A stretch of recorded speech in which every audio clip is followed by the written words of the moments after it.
if you're like me, you were looking forward to today, the day the Big Ten finally came out with the football schedule.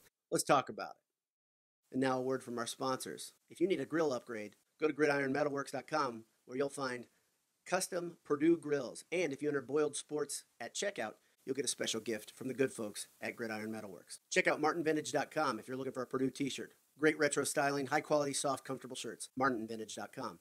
Enter Boiled at checkout for 20% off. If you're on campus, go to AJ's and have Purdue's favorite burger and a pint. AJ's, great burgers and pub fare along with a great beer selection. EatAJ's.com. Mom, thanks for watching. Hey everybody. So the schedule has been shaken up a little bit. Obviously, we go from a 12-game schedule down to a 10-game schedule that is all conference. And when you saw that, you might have thought what I did, which is there's some pitfalls or potential pitfalls with this new scheduling, it getting more difficult. And I think it did get a little bit more difficult, but it could have been worse. Could have been better, could have been worse. So, of course, right away, Purdue lost BC, Air Force, and Memphis, 3 bowl teams from the schedule. Remember, it was going to go Nebraska first and then the pre-con. And we're going to travel to Lincoln and then have the out-of-conference games. Instead, now, it's quite a bit shaken up, and some things have changed, and we'll talk about that right now. A month from now, it is, today as I record, it's August 5th. On September 3rd through 5th, you're going to have Big Ten football officially begin.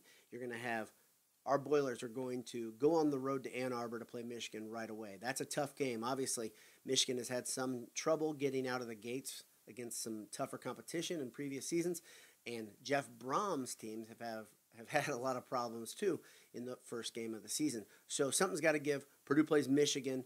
That's a tough opponent. I don't think I'm absolutely sure the Big House won't be full, so that negates some of the Michigan advantage on the road. But I think there's a good chance there could be some fans there. It just won't be as loud and it won't be as intimidating. That does matter, and I think that'll play all season in Purdue's favor in this schedule.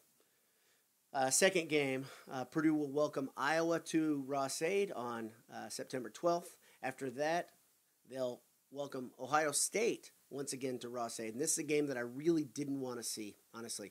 I wanted the 49-20 game to resonate and marinate as long as we could have it do so. Instead, Purdue adds Ohio State to this unusual schedule. At least they're at home, so that's a good thing. Obviously, it won't be nearly as emotional as it was last time Purdue beat Ohio State at Ross-Ade. Next, Purdue will go on the road to Champaign to play Illinois before their first bye of the season. So that's 4 games in a row against 4 bowl teams. That's a pretty tough draw. After the bye week on October 10th, Purdue will go on the road to Wisconsin. After the bye week on October 10th, Purdue will go on the road to Wisconsin, to Camp Randall. This is a change from the last season schedule because Wisconsin was coming to Ross-Ade before that. And then on October 17th, Purdue welcomes Rugger to Ross-Ade Stadium. That's a game that's kind of close to the hearts of the BS staff because of Jay's attachment to New Jersey. It's where he's from, in case you didn't know, because you have not been paying attention. On October 24th, Minnesota is on the road in Minneapolis.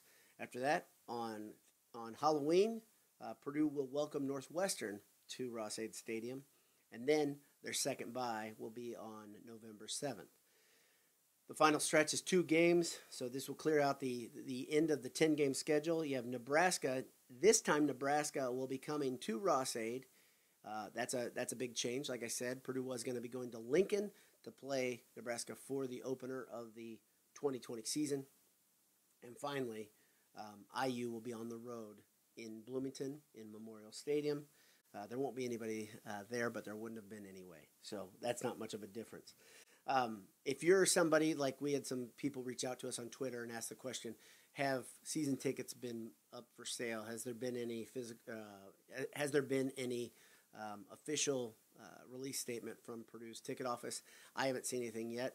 Obviously, this will probably air a little bit after I record it. It is the morning of August 5th. Babinski has been using the number 20% and up to have fans in the stadium, but with the changes in the last couple of weeks and how the governor has viewed this and how some other medical groups and how Indianapolis Motor Speedway is handling this, it might have changed a little bit. So I'm hopeful, but I'm also a bit realistic here, and I don't know if we're going to have that many fans in Ross-Ade when the season rolls around.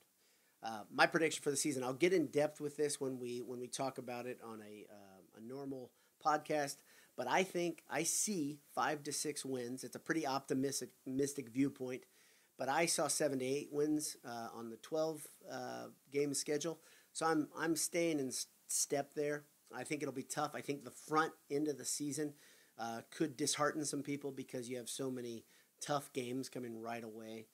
That first 6 of 7, you've got bowl teams, right away. That's a tough draw. It's a tough thing for Purdue and Braum and the program. Is it impossible to win a few games in there? Absolutely not, and I think they will come away with a few games. Also, the Big Ten commissioner, he's been very, very good talking about the fluidity of the situation and how they have to react instead of trying to overly plan. They've done a very, very good job getting athletic directors, administrators, and coaches on the phone. According to Mike Babinski, he said they had 70 calls at that point. That's a month and a half, 2 months ago when I was at the fundraiser.